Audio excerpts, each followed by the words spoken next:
Après les espoirs issus de la rencontre Trump-Poutine mi-août, la logique de la guerre reprend plus que jamais le dessus en Ukraine, tant les acteurs qui sont partie prenante dans le conflit semblent avoir des difficultés à sortir des implications guerrières. Nicolas de Lamberterie. Est-il simple d'arrêter une guerre qui dure depuis plus de 3 ans et qui implique directement ou indirectement des dizaines de pays et d'acteurs? De toute évidence, non.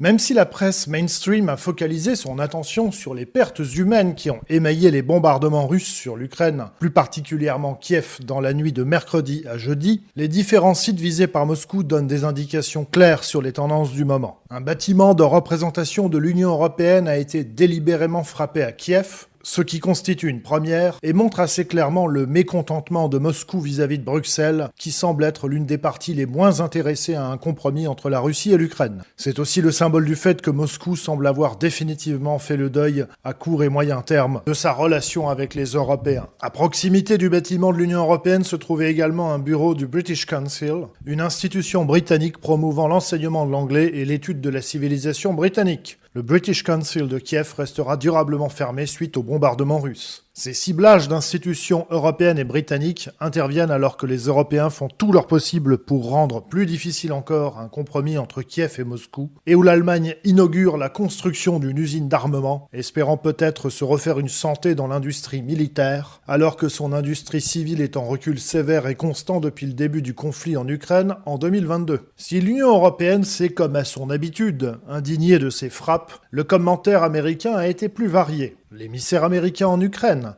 Case Kellogg, a affirmé que ces frappes amenuisent les efforts de paix du président Trump. Mais la porte-parole de ce dernier, Karoline Leavitt, a quant à elle déclaré que le président Trump, en dépit de sa colère et de sa déception, n'était pas totalement surpris de ces frappes, ajoutant qu'il est possible que les deux parties de ce conflit ne soient pas prêtes à y mettre fin d'elles-mêmes. Ce qui n'empêche pas Washington de poursuivre les affaires, avec de nouvelles ventes d'armes pour Kiev. Mais les installations européennes sont loin d'être les seules à avoir été frappées, bien que cela n'ait pas été autant relevé par la presse mainstream européenne. C'est ainsi qu'une usine turque de drones Bayraktar à Kiev, qui était sur le point d'être mise en service, a été très sévèrement touchée par les bombardements russes. Une façon explicite pour Moscou de rappeler sa volonté d'empêcher à moyen et long terme l'Ukraine de frapper le territoire russe. On peut d'ailleurs se demander si la Turquie, habituée à jouer sur différents tableaux, n'a pas reçu le message, puisque dans une déclaration publique hier soir, le ministre des Affaires étrangères turc a affirmé que la Russie avait revu certaines de ses exigences à la baisse pour parvenir à un accord avec l'Ukraine. Une déclaration qui survient au moment où le camp occidental se montre plus critique que jamais envers Moscou. Par ailleurs, l'allié de la Turquie, l'Azerbaïdjan,